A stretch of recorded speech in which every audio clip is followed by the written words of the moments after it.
What's going on, man? Welcome back to the basement. I'm Ron, and today we're going to do something a little bit different. Last night was grinding out the rest of season rankings. You can find those over at patreon.com/Ron Stewart. I update the rest of season rankings every single week. And I usually talk about the guys that are rising up my rankings, shooting up the rankings. I usually, 5 players skyrocketing up my rankings. This week, we're going to talk about 5 players that are falling down my rankings that I think it's time to panic a little bit. I kind of hate that phrase, like it's time to panic or whatever, but it is kind of just what gets the views in the YouTube algorithm. But these are 5 players that are moving down my rankings that I do have some hesitations about, some reservations towards moving forward. Now, with that being said, make sure you go down below, subscribe if you're new, leave a like.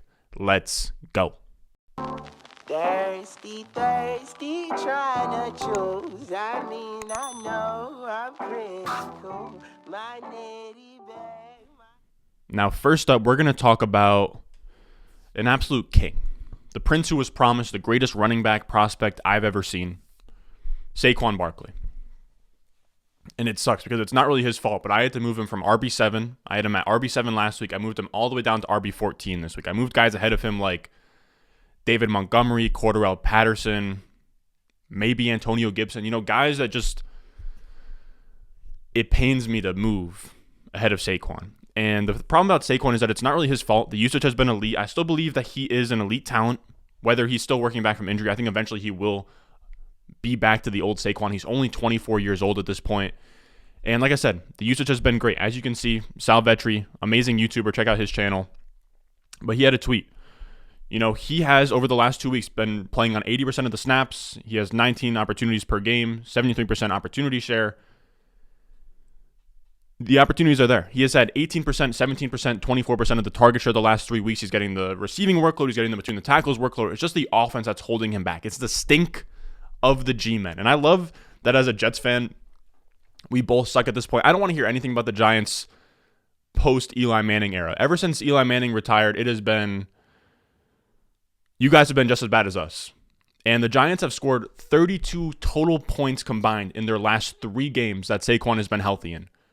That's 10.6 points per game during that stretch. Houston is dead last on the season with 13.7 points per game. So we are talking a historically bad offense these past few weeks. 10.6 points per game. They're bottom 5 in offensive DVOA. Like, we are talking bottom of the barrel type offensive production. And in that environment, unless if Saquon Barkley is getting 25 plus touches a game and, is just getting an absolute, unheard of workload, kind of like James Robinson last year. And even then, this is a worse situation than that. And pretty much what you're hoping for is he's at RB14 now for me, but he does have a path to becoming another top 8, top 7 running back. And Daniel Jones is supposed to be coming back soon. I'm personally, I hate to say it, but I'm kind of a believer in Daniel Jones. I don't think that he is all that terrible. I think that he's actually a decent quarterback. Like, he is a fine starter in the NFL, in my opinion. So he comes back, maybe that kind of, makes the offense go a little bit better. Saquon, again, hasn't had an RB1 finish since week 4. So it's a combination of him not producing recently, the offense holding him back, that made me have to move him down 7 spots. But I will say he's still, all hope isn't lost with Saquon. He can still climb his way back up into a top 10, top 7 running back, because I do believe he still has a path to legendary upside. It's just tough to see right now in this current environment. It just depends on when Daniel Jones comes back and if this offense can just kind of, get back on track here. Now, moving on from Saquon, let's talk about Ezekiel Elliot. And this one, I'll be honest with you guys, is kind of biased because you guys know I've never been an Ezekiel Elliot guy. I've never been an Ezekiel Elliot guy because my idea this whole offseason was he has never had a season where he could give you a legendary running back season, like a Derrick Henry / Jonathan Taylor this year. Last year was Alvin Kamara. It was kind of Dalvin Cook. He's never been in that range outside of his rookie season. And the problem that I have is I believe that he was better in that rookie season than he is now. I think that rookie season was probably prime Zeke. When we look back at Ezekiel Elliott, that rookie year was prime Ezekiel Elliott. He was a top 5 running back in the league. As a rookie, he was getting MVP consideration because him and Dak were playing really well. But I moved him from RB8 to RB15 this week, and this is less of an environment type argument like Saquon, and it's more of a skill / usage type argument, because the problem with him has always been that I feel as of recently, you can look at all of the advanced metrics. You can look at rushing yards over expectation, EPA. Zeke doesn't show up well in any of those stats. He has been objectively average the past year. Even if you look back to last year, not that great. And Pollard, in his spurts, has looked better than Ezekiel Elliott. Now, if you want to make the claim that Pollard has never handled the full workload, he can't handle the full workload, fine. But, right, that's the argument that Tony Pollard can't be an RB1 or overtake Ezekiel Elliott fully. But because he's so efficient in spurts that he's going to demand touches and marginalize Ezekiel Elliott from a guy that used to... Ezekiel Elliott, after that rookie year of him just being hyper efficient and really good on the ground, he became more of a compiler where you'd give him, 300 touches and he would do his thing, finish as a top 5 running back, be great. But not really being exceptional talent at that point. The problem with Pollard is that now he's eating into that workload, which the volume was a part of the insulation of Ezekiel Elliott, right? The volume is what got him his fantasy points. Now you have Pollard coming in. It's been a 60-40 split the last 3 weeks. Ezekiel Elliott to be, a top 5 running back asset, top 8 running back asset, he needs more of a 75-25 type split. And I'll even give him a benefit of the doubt. His knee has been hurting him as well. I think that that's also factoring into it. So he now has his knee. He has Tony Pollard, cutting into his touches, whether that's because Zeke is inefficient, whether that's because his knee is, hurt. But it's been a tough look because he's losing touches, and now Pollard is also looking better. Pollard has more rushing yards than Ezekiel Elliott in their last 4 games together. He's looked more explosive. I think there's a possibility that Pollard even eats more into that workload, from 60-40 to 50-50. And because of that, Ezekiel Elliott no longer has that huge ceiling. He's more of an RB2 for me. Again, RB15, he's a high-end RB2 for me. He also carries the risk of aggravating his knee. He carries the risk of Tony Pollard, just completely beating him out. Maybe it's a 60-40 split where Ezekiel Elliott is the 40 in the split. So there's a lot of outs for Ezekiel Elliott to not live up to, RB1 type status. And there's not a ton of scenarios besides a Pollard injury for him to get a 75% workload and, get back to being a bell cow, which is where, where his fantasy output kind of lies. Now, moving on from that, another guy that's moving down my rankings, not as drastic as the first two, but we're going to talk about Darrell Henderson. And Darrell Henderson was one that has been tough for me to kind of evaluate because I loved Darrell Henderson coming out, or not like coming out of school, but coming out in the season because he looked like a locked and loaded bell cow running back. He was getting all the snaps, all the touches. He was dominating the backfield. But he hasn't really been holding up or playing super efficient since like the middle of the season. I moved Darrell Henderson from RB1 territory from RB12 to RB16. So now he's behind Saquon and Ezekiel Elliott in that same range. And with Henderson, I don't think that he's looked great. He hasn't posted an RB1 finish since week 8, and he was banged up this week, and it kind of relegated him from bell cow to a committee back with Sony Michelle. He didn't take a single snap, and that was because, he was hurt. It was an emergency touch guy. But I think Sony Michelle played good enough in his absence to kind of, make things a little bit murkier than they were. Now, let me expand this a little bit. In that game, Sony Michelle operated as a true bell cow. He put up 21.9 points. He had 97% of the snaps, 31 routes on 41 dropbacks, 24 of 26 carries, 100% of the running back targets, 54 yards on 12 carries against stacked boxes. I mean, he looked great. He looked like, I'm not going to say vintage Sony Michelle, but he looked good. He looked like a competent running back in this offense.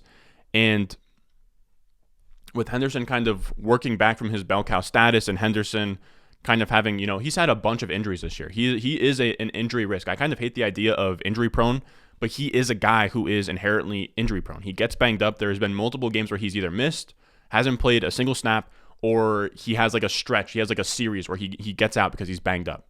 He gets hurt a ton. So I like that on Sony Michelle's side, that Sony Michelle has a couple outs to, being a league winner. That's why I moved Sony Michelle as well. So on the flip side, so we're going to talk about fallers. We started at the top with fallers, but I'm going to mention the risers as a result, right? So with Darrell Henderson moving down, I moved Sony Michelle up from from RB44 to RB34.